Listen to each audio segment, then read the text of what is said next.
Okay, picture this. You walk into your living room, you hear the unmistakable sound of dripping water, and then it hits you. Your beloved aquarium is rapidly emptying right onto your floor.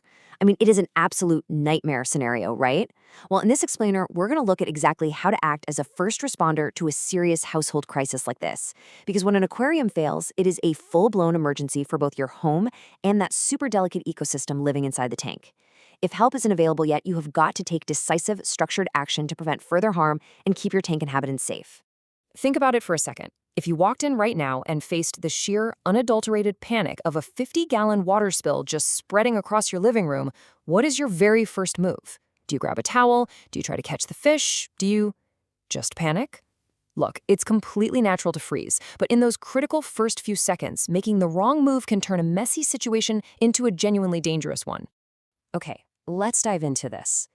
This triage-style action plan will help you safely navigate the chaos. We're going to cover 1. Eliminating electrical hazards first. 2. Slowing the leak down. 3. Rescuing your fish and filter. 4. Containing the water spill.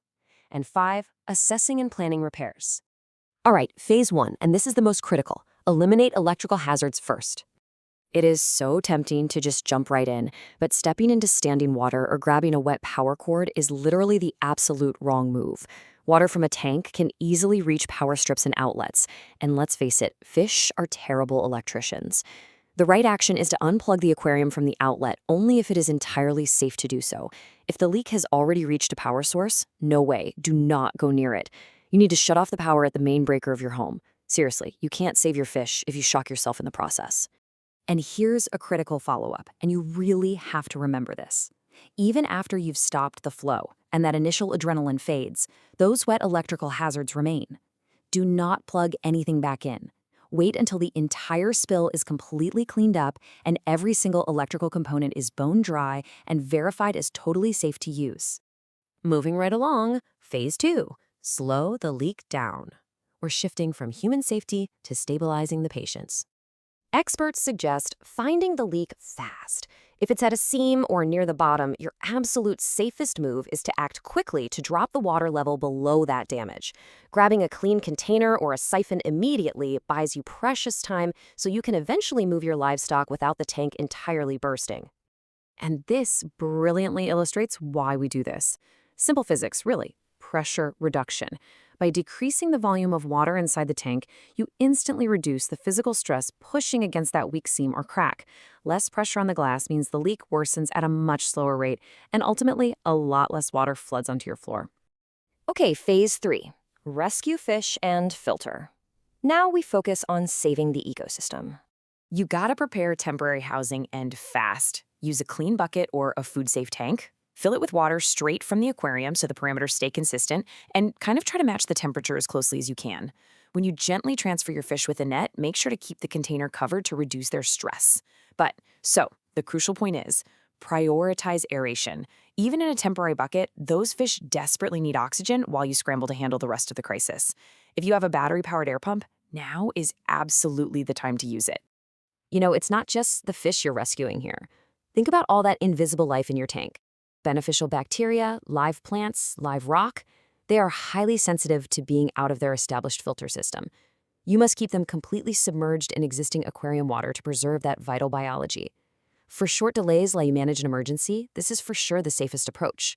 If that biology dies off, you're basically looking at a complete tank crash when you eventually rebuild. It's super easy to forget in the panic, but life support systems need that exact same safety-first mindset. If your filter or heater got wet, leave them alone. Do not attempt to run a device that's been exposed to the leak water. Disconnect them immediately and let them dry thoroughly. If your filter area wasn't impacted and you can guarantee 100% electrical safety, well, then and only then can you carefully move the media to keep the biological filtration going. All right, the patients are stable. Phase 4, contain the water spill. Time to mitigate collateral damage. Literally grab every towel you own. Grab a mop, grab a wet vacuum if you have one. Quick action here is paramount because aquarium water has a real knack for instantly ruining floorboards and seeping deep under carpets. However, it is vital to know your limits as a DIY responder. Anyone who has dealt with the massive headache of home repair knows that if you're facing a huge volume of water and that water has leaked deep into your drywall or has seeped underneath the subflooring, actually, scratch that. If it's anywhere near structural framing, you need to step back and contact a professional water damage service. Significant structural moisture can lead to catastrophic mold and rot, and that definitely warrants prioritizing the pros. Let's move to and see how this builds into a quick checklist for those chaotic first few minutes. Let's recap. Unplug the power safely, lower the water, move your fish, aerate that temporary home, and contain the spill. Truly, memorizing this flow prevents disaster. Deep breath. The acute emergency is over. Phase 5. Assess and plan repairs. Okay, now that the heart-pounding emergency is over, the livestock is safe, and the water is mopped up, you can take a breath. It's time for careful, low-stress investigation to figure out exactly what the heck went wrong. Inspect the aquarium very carefully, but please do not apply force to the glass or acrylic. You'll generally find the culprit is one of these: a damaged seam, a visible crack, a failed silicone seal that degraded over time, maybe an uneven stand that put torque on the glass, or a simple plumbing failure. If you find the culprit, there is one golden rule to remember. Never, ever try to patch a structural leak on a filled tank. Slapping tape or glue on it is just a recipe for a much bigger disaster later. Repairing the root cause is the priority. Depending on the severity of the failure, you might need to entirely reseat the tank, replace a specific component, or honestly, even buy a brand new aquarium. Now, what's really interesting about this part of the process is that the crisis isn't over just because the leak is fixed. Moving fish and disrupting equipment heavily impacts your water quality. When you finally complete repairs and reassemble the whole shebang, you must restore filtration gradually. You cannot just dump the fish back in. You have to monitor parameters like ammonia, nitrite, and temperature aggressively to ensure the restored environment is genuinely safe for your livestock.